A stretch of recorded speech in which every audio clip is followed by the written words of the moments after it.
ఇవి nasal stunts అండి. ఇవి కొత్తగా వచ్చాయన్నమాట. సో ఎప్పుడైనా గొరకొస్తున్న వాళ్ళు ఇవి పెట్టుకోవచ్చు అనుకుంటూ మార్కెటింగ్ అవుతాయి. సో కానీ ఇవి ఏమైనా యూస్ఫుల్లా అంటే first let me tell you, ఇది FDA అప్రూవ్డ్ కాదు. ఇది క్లాస్ 1 ప్రొడక్ట్స్. అంటే FDA క్లాస్ 1 అంటే మినిమల్లీ ఇన్వేసివ్. దీనివల్ల పెద్ద డ్యామేజ్ ఏం ఉండదు. దీనివల్ల హెల్త్ రిస్క్ అంటే ఆన్ కౌంటర్స్ అమ్మేయచ్చు అని. కానీ క్లాస్ 3 ప్రొడక్ట్స్ అంటే FDA అప్రూవ్ అనమాట. ఇది గోల్డెన్ స్టాండర్డ్ ట్రీట్మెంట్ అని చెప్పేది.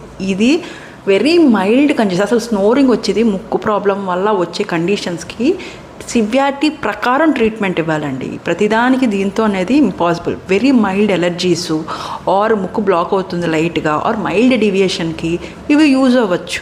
కానీ సొంతంగా పెట్టుకోవడం అనేది కూడా కొంత రిస్కీ అండి. ఎందుకంటే సరిగ్గా పెట్టుకోకపోతే గొంతు వెనకాలకి పెట్టి ఊపిరితిత్తులోకి వెళ్ళిపోవచ్చు.